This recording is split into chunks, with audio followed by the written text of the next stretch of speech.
Hi everyone, it's Raina. So this video is if you have your Sun in Aquarius and Scorpio rising. So I had a lot of fun doing the combination of Scorpio Sun, Aquarius Moon, and I'm sure I did the opposite of that.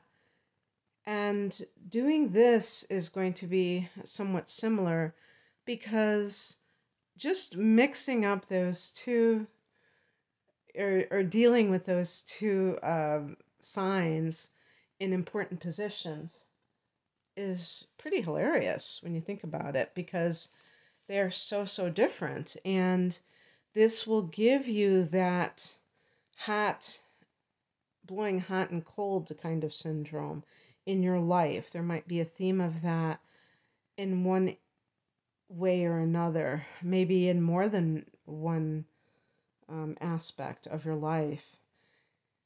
So, the rising sign is, to me, really indicative of a lot of influence from childhood. And, the way that we cope with the family of origin. Um, this is me saying that. Maybe some of you have a different theory, but I feel that we move away from that. And upon reading about this issue of the influence of the rising sign, they mention around the age of 30, then I assumed they were talking about the first Saturn return. So I just feel that when you step into more of that sun sign, which I think really, if you just forget about astrology and think about your own life and just think of the sun sign, your Aquarian nature, as being the essence of who you are in this lifetime. So that is something that can be radically different from your family of origin. And in this case, since these two signs form a square, I mean, when they're a certain degree span apart, but just based on the signs themselves, they're considered to square one another. To me, that can be indicative of somebody who probably did not fit into their family of origin. So you may have emerged from this pathos in childhood of a lot of emotional intensity, a lot of secrets, um, a lot of things that you couldn't, maybe it was difficult to make sense of the things that were happening. And certainly with the Aquarian nature, the detachment, the King of Swords, if you will, vibe of Aquarius doesn't want to get its hands dirty with all of that, all of that drama. And, I was going to say all of that negativity because it might be very heavy emotionally. Maybe you had to endure trauma. But the thing that is important is, first of all, look at what your moon sign is because that can kind of show where the balance is being tipped. If your moon sign is in a water sign, then you may have more of that emotional impact and influence. If it is in the earth or the air or even the fire, because fire can be very that masculine energy can be very powerful and positive and can do. It can override that lower vibration. And by the way, this is not to suggest that Scorpio as a sign is lower vibration. I'm talking about like what you're going away from, perhaps. And if it was like that, I believe that you are probably the kind of person who is able to transcend that kind of emotional heaviness. So let's just look at these 2 points individually and be able to synthesize it. So with the sun, we're talking about the aspirational self. Aquarius is a fixed air sign. Air signs are concerned with the intellect. So the mental abstractions can indicate somebody who is highly intelligent, very skilled verbally. So they have the ability to do a number of things professionally that involve um, academia and maybe even in the sciences. I can see somebody like an Aquarius individual doing that. But one of the things about Aquarius is it's also highly intuitive. So an Aquarius, this combination is actually going to be very intuitive because your rising sign of Scorpio is a water sign, and water signs are naturally intuitive. We all can be intuitive, but there are certain signs that are just, it's like they specialize in this. And of all the air signs, I would say Aquarius is known for being intuitive. And so this can give you an interest in the healing arts. Actually, Aquarius is associated with astrology, believe it or not. And I have my midheaven in Aquarius. And when I was pondering doing this and I was reading up on my chart in the midheaven, that kind of sealed the deal. So this is one of those things where sometimes there might be something that you want to do, but there's a part of yourself that kind of talks you out of it because let's face it, did anybody's guidance counselor, I would say even in California where they're really like out there, say, hey, you'd be a great astrologer. No. So the point is that it's still off the beaten path. And that's just how you like it. You like to be different. But because you have this square to your ascendant, this could pose a problem because how you are seen may not jibe with how you want to be seen. And I just have to reiterate that the only people who will actually have a square between their sun and ascendant will see it on their natal chart. If you go to astro.com and plug in your information there, I know that that's what I use for my personal readings, and they actually have an aspects table that they include so that it will tell you whether something is, for instance, a square. And so not all of you will have a square between your sun and ascendant. On some level, it doesn't even really matter because you will still have that weird combination of these signs that are influencing these points, but I wanted to speak directly to those people who have a square, is that you may feel that frustration that a square represents, where you can't get people to see you as you really are. And that may be something that you just have to accept, because as a rising sign, even physically, you may really resemble. I have like this, I don't know if it's a spirit guide or something that has a sense of humor. I don't know, because sometimes these things come into my head that kind of make me laugh.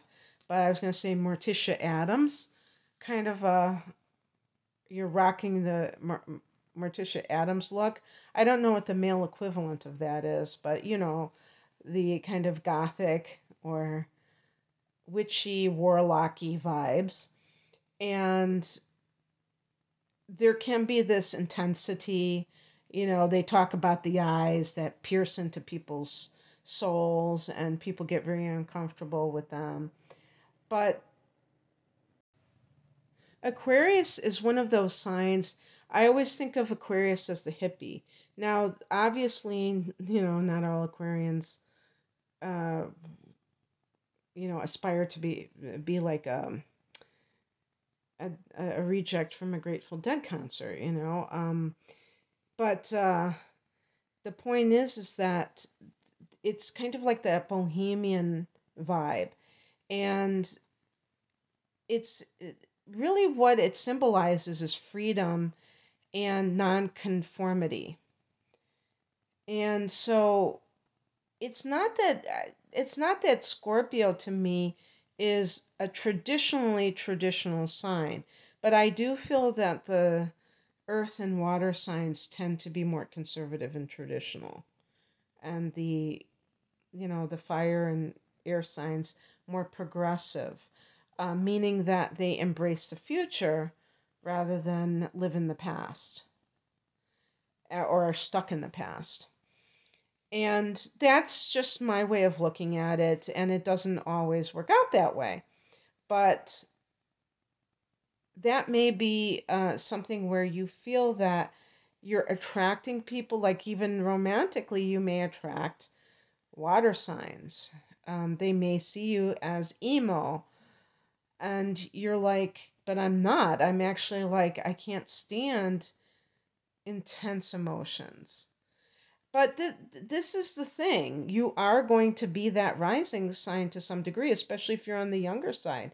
So you can't, it might be one of those situations where you are in denial of how you are projecting yourself, or how you are acting when you are with others, which is what the rising sign can represent, how other people are perceiving you.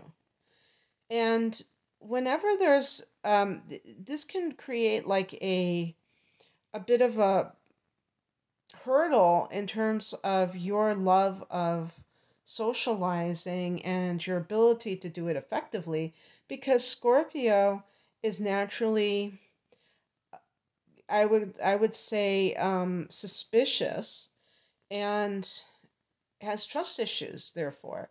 So Scorpio rising people, I really meant to say like Scorpio rising in terms of social interactions, can be kind of standoffish in the sense that um, so can Aquarius, but for a different reason.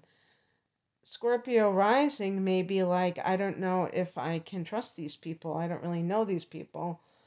I don't know what they're capable of, and I need to protect myself. Not in a way that is weak, because I really think that Scorpio is a very powerful sign. But it still can have its Achilles heel in the form of lack of trust. Some people are gullible, let's face it. Some people are like lambs to the slaughter, right? And they trust the wrong people. That's the other extreme. But there are people who can read the room, and they're able to kind of like understand what somebody is about, or get the feel for them. And, but even if, whatever the situation is, they're open, and they don't really care. They have nothing to hide. But see, because of how you have been conditioned, you may feel like you have all these secrets to hide, because you were told when you were young that you had to be that way. And so it is your job as you mature to begin to, I would say, open up, but it's not so much telling everybody your life story, but just having more faith in humanity, even if humanity hasn't shown you any proof that they're worth having faith in, um, given certain things that you've experienced, because Aquarius is the sign of the humanitarian. The 11th house that Aquarius rules is the house of the humanitarian. Um, so, and you really do thrive in those social situations. You really like it. But I mean, when I'm saying social, I mean in maybe even in larger groups where you can be very you can talk to a bunch of different people and get that energy from different types of people. Aquarius is comfortable with people in different walks of life. And so, as a sun sign, you really do believe in the brotherhood of man. You are somebody who is very liberal, progressive, tolerant, and you are. But the interesting thing about Aquarius is that it is a contrarian type of individual because you rule groups, but you don't want to belong. You don't want to belong to a group, in terms of like you want to be your own person. So it's really hilarious that that sign, represents the collective and yet wants to stand out, not in an egoic sense, but just doesn't want to be a conformist, wants to be unique and all of that. Like a special little snowflake. And so, yeah, I think that this is a very interesting yet confusing and contradictory combination because you may act against your best interests or promote yourself in ways that are not conducive with really showing people who you are. But you may be afraid to show people who you are because you feel that maybe in the past it hasn't gone over very well. And so you learned maybe from your family to kind of keep to yourself, not to really open up. And the more I really believe that the more that you open up and are fearless, which I know a lot of Scorpios can be, the more you will come into your own. As far as relationships, this can be an area that is very problematic unless you find that very special person who is going to be able to be different things for you. Because if you did come from a very emotionally chaotic or traumatic background, like I said, it can be hard to trust, but with the sun in Aquarius, you are already very independent and not really that keen on emotional excess in any form, even if it's like lovey-dovey. You don't necessarily want that. So the thing is that, and so that means that you're not necessarily romantic. Of course, the moon sign is going to be a big part of this. Your Venus may be in Pisces. You might have inner planets in Pisces that will make you more of that emotional type of person and romantic and that kind of thing. But in general, Aquarius is pretty dry when it comes to their emotional self, apart from their moon sign, obviously. And so it may be easier not to even get involved than to have to face trying to figure out how to integrate these two sides of yourself, because when you're younger, the Scorpio part can certainly be more front and center. And if you do have inner planets in Pisces or a moon sign that is either in water or fire, you may have a tendency to immerse yourself in drama against your better judgment. And as you get older, you will begin to see that that is a dead end for you. And you will start to kind of go away from it. But by the same token, because of the extreme quality of the sign of Scorpio and also the extreme influence that the sun in contrast with the rising sign represents, you may go to the other extreme where you just avoid relationships altogether. Especially if you have a particularly bad relationship, you may just like throw in the towel. And the trick is to, keep your heart open. The problem with both of these signs is that they're both fixed signs. So your stubborn quotient may be through the roof, where you are somebody who is very set in your ways. So you have to kind of challenge yourself in that area. But you may make a great psychotherapist, healer, um, who knows, maybe even like some kind of an artist who is, any kind of an artist, but with the Scorpio, there is a lot of, you can channel a lot of that intensity of emotion into your creations. In love, you may find that it's hard to kind of be neutral, that you're either, maybe you're jealous, possessive when you're younger, and you're, just kind of practicing indifference when you're older, and trying to combine the two, find some kind of common ground may be something that is a challenge, but you can do it. Even with a square, even with something that creates friction, it can really motivate you to better yourself and to heal. Okay, that's what I have for you. I hope that this resonated. If you would like a private reading with me, you can click on the link below to find out more information. Take care. Bye.